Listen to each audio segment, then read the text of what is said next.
السلام علیکم۔ پیار والے کی جانب سے پیار والوں کے لیے۔ ایک بادشاہ کو جنگل میں سفر کرتے ایک سانپ نے ڈس لیا۔ شاہی طبیب اپنی تمام تر کوششوں کے باوجود زہر کو جب بادشاہ کے جسم میں پھیلنے سے نہ روک پایا تو زاروں قطار رونے لگا۔ اتنے میں سے ایک درویش سا شخص وہاں آیا۔ بادشاہ کو زہر کے درد سے تڑپتے ہوئے دیکھا تو بادشاہ کی ٹانگ پر جہاں سانپ نے کاٹا تھا تھوک دیا اور بھاگ گیا۔ بادشاہ کے سارے ساتھی بادشاہ کی فکر میں تھے، اس لیے دیوانے کی اس حرکت پر کوئی بھی درویش کے پیچھے اسے گرفتار کرنے نہ گیا۔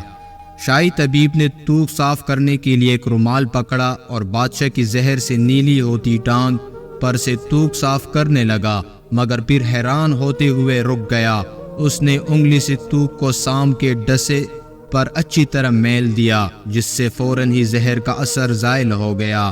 بادشاہ ہوش میں آئے اور جب انہیں درویش کی تھوک کے قصے کا پتہ چلا تو بادشاہ نے فوراً حکم دیا کہ اس درویش کو فوراً ڈھونڈ کر حاضر کیا جائے۔ سپاہی چاروں طرف پھیل گئے اور تھوڑی ہی دیر میں درویش کو ایک درخت کے نیچے جا لایا اور پکڑ کر بادشاہ کے سامنے پیش کر دیا۔ بادشاہ نے ادب سے درویش سے کہا، ہم گناہ گاروں کی آنکھ آپ کو پہچان نہ سکی، جس کے لیے میں معذرت چاہتا ہوں۔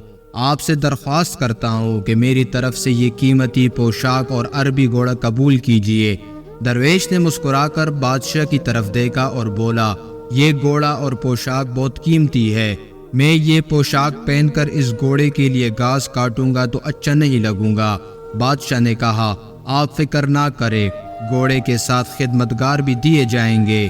درویش بولا، اتنی قیمتی پوشاک، قیمتی گھوڑے اور خادموں کے ساتھ میں رہوں گا کہاں؟ اس دفعہ بادشاہ مسکرایا اور بولا، آپ کے لیے ایک عالیشان رہائش گاہ بھی تعمیر کر دی جائے گی۔ درویش نے پوچھا، اتنے مال اور دولت اور خادموں کے ساتھ اس رہائش گاہ میں تنہا رہوں گا؟